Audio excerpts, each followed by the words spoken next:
મહેસાણા તાલુકાના આંબલિયાસણ સ્ટેશન અંબાજી મંદિર ચોકમાં હું છું મોદી પરિવારની સભાનું આયોજન કરવામાં આવ્યું હતું, જેમાં મહેસાણા ધારાસભ્ય મુકેશભાઈ પટેલ, પૂર્વ ઉદ્યોગ મંત્રી ખોડાભાઈ પટેલ, મહેસાણા બીજેપી ચૂંટણી પ્રભારી દિલીપસિંહ વાઘેલા સહિતના મહાનુભાવો ઉપસ્થિત રહ્યા હતા। તમામ મહાનુભાવોનું ફૂલહારથી સ્વાગત કરાયું હતું।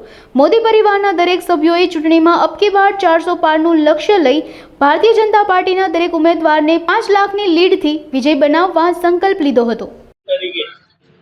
આપણે કામ કરવાનું એટલા સફળના મોદી પરિવાર સફળ। હવે આમ તો અમે કોંગ્રેસ છે, અહીંયા બીજું નથી। તો કોંગ્રેસ અમે તો પહેલાથી જે છે ને, નાનો હતો ત્યારે બધા અમારા ફાધર બધા કોંગ્રેસ ના હાલે તો એ મને ઓછું ગમતું। નાના 1954 એ વખતે એ લોકોએ વલ્લભભાઈને જે અન્યાય કર્યો હતો ને, એટલે અમે નાના હતા ખબર પડી ને ત્યારથી કે આ લોકોના જોડે નફરત અમને એ વખત। પણ આ જે છે ને એમના મગજમાં નફરત ગુજરાત ઉપર એટલી બધી છે કે ગુજરાતના વિકાસનો કોઈ સૌથી વિરોધી હોય ને તો નહેરુ પરિવાર। આ નહેરુ પરિવાર એટલું બધું ગુજરાતનો એ જે છે એ 1960માં આ નર્મદા ડેમનું ભૂમિપૂજન થયું અને એ વખત કર્યું કે ભૈલાલ પટેલ ભાઈ કાકા એમને આંદોલન કર્યું એ વખતે આનું। પણ આ ડેમનું જે સરદાર સરોવર નામ આપ્યું હતું એટલે આ જે પરિવાર છે ને એને સરદાર સાહેબ ઉપર નફરત, એટલે એમને કે આ કામ ના થાય તો વર્ષો સુધી આ કામ થવા દીધું નહીં।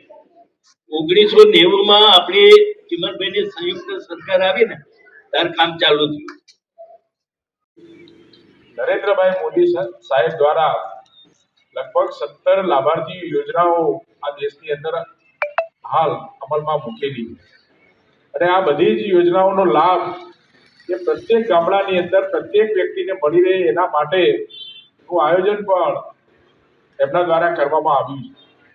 અને આ સફળ 10 વર્ષના લેખા જોખા આ વિકસિત ભારત સંકલ્પ યાત્રા દ્વારા આખા દેશની અંદર આ યાત્રા એ દરેકે દરેક ગામ પટેલ સાહેબ એવા જ આપણા રાજ્ય સરકારના મંત્રી, પૂર્વ મંત્રી માન્ય ખોડભાઈ પટેલ સાહેબ તથા અહીંયા મંચસ્થ સૌ મહાનુભાવ, આંબલિયાસણ ગામમાં ઉપસ્થિત આપ સૌ યુવાન મિત્રો, વડીલો, ભાઈઓ અને બહેન, મોદી પરિવાર સૌ બેઠા છો। એ મોદી પરિવાર